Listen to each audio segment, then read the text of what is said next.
Life after the military can be tough for many veterans. That's why Purple Heart recipient and Congressman Brian Mast spent time with local veterans tonight.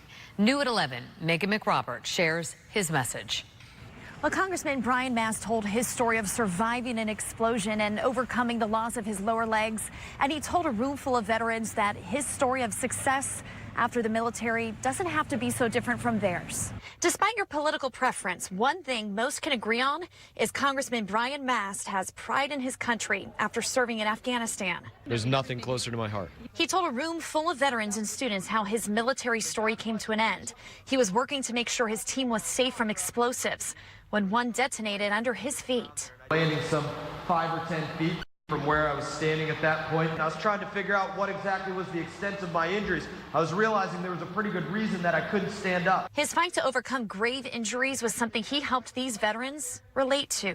Are we going to curl up in a corner and quit? Or are we going to take that adversity, that explosion that life has thrown us, and give it a size 10 in the backside and look it in the eye and say, that explosion isn't going to win over me, I'm going to win over it.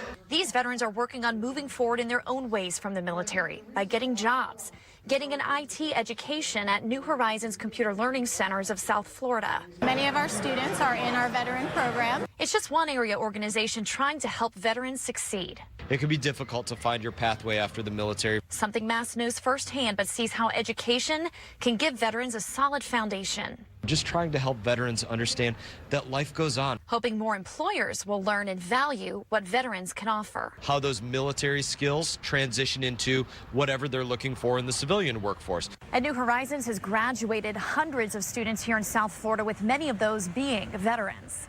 In West Palm Beach tonight, I'm Megan McRoberts, WPTV News Channel 5.